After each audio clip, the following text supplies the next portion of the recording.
Time table एक ऐसा inexpensive tool है जो हमेशा से प्रॉपर स्टडी रूटीन बनाने में इफेक्टिव रहा है। ये सिंपल सा टाइम टेबल स्टडी के हर एरिया को कवर करता है और एक लिमिटेड टाइम में हर एरिया के टास्क को कंप्लीट करते रहने के लिए एनकरेज करता है।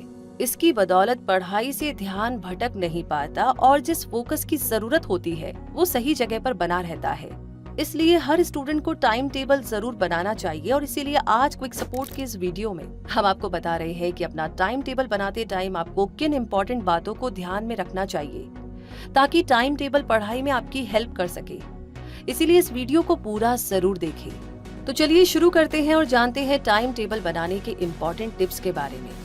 नंबर 1 पर है इम्पोर्टेंट डेट्स और डेडलाइंस को नोट करें।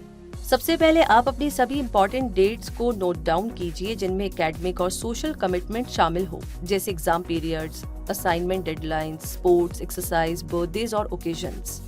तो इन्हें नोट डाउन करने से आप स्टडी टाइम में से कुछ टाइम अलग कर लेंगे जब आपको इन्हें समय देना होगा और आप ये भी तय कर पाएंगे कि इन इवेंट्स को आप पूरा दिन देना चाहेंगे या कुछ वक्त में भी इन्हें पूरा किया जा सकता है ताकि स्टडी पर ज्यादा अफेक्ट ना पड़े। नंबर 2 पर है सिलेबस के अकॉर्डिंग टाइम टेबल बनाइए। आपका सिलेबस कवर करने में आपको कितना टाइम लगेगा और किन सब्जेक्ट्स को ज्यादा टाइम देने की जरूरत है, ये सब पता लगाने के बाद ही टाइम टेबल बनाना सही होगा। इसलिए सिलेबस को अच्छी तरह समझकर ही टाइम टेबल बनाएं। नंबर 3 पर है टाइम टेबल में केवल सब्जेक्ट्स को ही जगह ना दें। रिसर्च बताती है कि फिजिकली एक्टिव स्टूडेंट्स इफेक्टिव तरीके से स्टडी कर पाते हैं। इसीलिए अपने टाइम टेबल में सब्जेक्ट्स, टॉपिक्स और एक्स्ट्रा करिकुलम एक्टिविटीज को मेंशन करने के अलावा इसमें आउटडोर गेम्स और फन टाइम को भी जगह दीजिए ताकि आप स्टडी के लिए एक्टिव और एनर्जेटिक रह सके। नंबर 4 पर है एक दिन के लिए एक ही सब्जेक्ट ना चुने। एक सिंगल सब्जेक्ट को लंबे टाइम तक पढ़ते रहना बहुत मुश्किल और बोरिंग हो सकता है। इसीलिए हर दिन आपके पास सब्जेक्ट्स की वैरायटी होनी चाहिए ताकि आपको बोरियत ना हो और एक फिक्स टाइम एक सब्जेक्ट को देने के बाद आप दूसरा सब्जेक्ट स्टडी कर सके। टफ सब्जेक्ट्स के लिए आप ग्रुप स्टडी का ऑप्शन लेने वाले हो तो उसे भी टाइम टेबल में मेंशन कर ले। आगे नंबर 5 पर है बोरिंग टाइम टेबल ना बनाएं। आप हर दिन अपनी पढ़ाई की शुरुआत और एंडिंग टाइम टेबल से करेंगे। ऐसे में अगर आप सिर्फ एक बोरिंग चार्ट या टेबल बनाकर उसमें बहुत सारी इंफॉर्मेशन भरने की सोच रहे हैं तो ऐसा ना करें। इसकी बजाय आप अच्छे से कलरफुल शीट पर अलग अलग कलर्स से सब्जेक्ट्स और टॉपिक्स को लिखिए। इम्पोर्टेंट टास्क को हाईलाइट करें और टफ टास्क कंप्लीट करने पर रिवॉर्ड का ऑप्शन भी रखें। अब चाहे तो इस पर कुछ पॉजिटिव कोट्स भी लिख सकते हैं जो आपको एनकरेज कर सके। इन छोटे छोटे एफर्ट्स में मैजिकल इफेक्ट होता है, ये आपको अट्रैक्टिव टाइम टेबल बनाकर पता चल जाएगा। नंबर 6 पर है कि टाइम टेबल को सीरियसली फॉलो करें। लाइफ में ज्यादा सीरियस होना अच्छा नहीं होता, लेकिन जो आपकी लाइफ बना सकता हो उसके लिए तो सीरियस होना बनता है।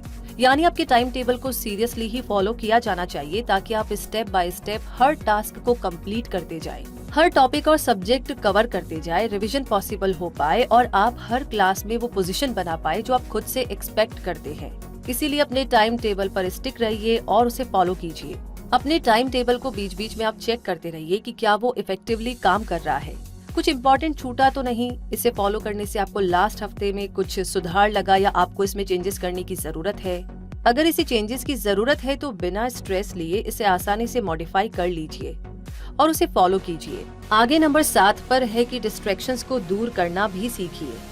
अगर आपको टाइम टेबल से इफेक्टिव रिजल्ट नहीं मिल रहे हैं तो ये भी चेक कर लीजिए कि क्या आप उसके अकॉर्डिंग पढ़ाई कर रहे हैं या फिर वो केवल आपकी स्टडी टेबल पर रखा है या दीवार पर चिपका हुआ है और आप अपने स्मार्टफोन में बिजी रहते हैं। यानी टाइम टेबल भी आपकी हेल्प तभी करेगा जब आप अपनी हेल्प खुद करेंगे और सारे डिस्ट्रैक्शंस को अपनी स्टडी एरिया से दूर रखेंगे, जैसे कि फोन, टीवी, नॉइज और ओवर थिंकिंग। आगे नंबर 8 पर है टाइम टेबल के अकॉर्डिंग चलना आपकी हैबिट बन जानी चाहिए, जो कि वाकई मुश्किल है लेकिन नामुमकिन नहीं। अब हैबिट चाहे अच्छी हो या बुरी, उसमें ढलने में थोड़ा टाइम तो लगता है।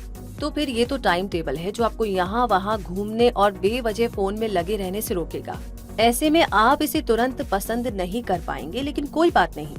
आप ये तो जानते हैं ना कि असल में ये दोस्त ही आपको सही डायरेक्शन दिखाएगा। इसीलिए बिना कुछ सोचे और बिना इसे टाले बस फॉलो करते जाइए। कुछ ही दिन में आप देखेंगे कि टाइम टेबल के अकॉर्डिंग चलना आपकी आदत बन चुकी है और अब आपने सही ट्रैक पकड़ लिया है। इसीलिए डोंट गिव अप। नंबर 9 पर है स्कूल टाइमिंग के अकॉर्डिंग टाइम टेबल बनाइए। आपके स्कूल आवर्स को टाइम टेबल में ऐड ना करें, बल्कि दिन के बाकी बचे समय को ध्यान में रखते हुए ही टाइम टेबल को तैयार करें, जिसमें आप हर सब्जेक्ट को टाइम दे सके। नंबर 10 पर है कि आपका टाइम टेबल रियलिस्टिक और फ्लेक्सिबल हो। अपने टाइम टेबल में बड़े बड़े टास्क लिख देना तो बहुत ही आसान काम है, लेकिन उन्हें पूरा करना अगर पॉसिबल नहीं है तो उनका कोई फायदा आपको नहीं मिलने वाला, बल्कि हो सकता है कि आप डिसअपॉइंट हो जाए, निराश हो जाए। इससे बचने के लिए टाइम टेबल में ऐसे रियलिस्टिक टास्क लिखें जिन्हें आप पूरा कर सकते हैं। इसके साथ साथ आपके टाइम टेबल में फ्लेक्सिबिलिटी भी होनी चाहिए, ताकि किसी दिन अचानक कोई चेंज करना पड़े तो आप पैनिक ना करें और अपसेट तो आप बिल्कुल भी ना हो। तो दोस्तों, टाइम टेबल ऑनलाइन भी बनाए जा सकते हैं, लेकिन उसका यूज आप तभी करें जब रोज अपने स्मार्टफोन में टाइम टेबल देखना आपको डिस्ट्रैक्शंस की तरफ ना ले जाए। और याद रखिए कि आप टाइम टेबल डिसिप्लिन, डेडलाइंस और फोकस के लिए बना रहे हैं, और पढ़ाई के लिए ये आपका बेस्ट बडी है। तो इसी के साथ दोस्तों, ये है प्रॉपर टाइम टेबल बनाने के लिए वो इफेक्टिव टिप्स जो आपको पढ़ाई में, स्टडी में बहुत हेल्पफुल रहेंगे। इसीलिए इन्हें जरूर आजमाएं। और अगर आपको ये वीडियो अच्छा लगा है तो क्विक सपोर्ट के इस वीडियो को लाइक और शेयर जरूर करें। फिर भी कोई सवाल है तो प्लीज आप हमें कमेंट बॉक्स में लिख करके बता सकते हैं। और अगर आप क्विक सपोर्ट से अभी जुड़े हैं तो प्लीज हमारे चैनल को सब्सक्राइब करके बेल आइकन को प्रेस जरूर कर दीजिए, ताकि ऐसी अमेजिंग इंटरेस्टिंग जानकारियां आप कभी भी मिस ना करें। धन्यवाद।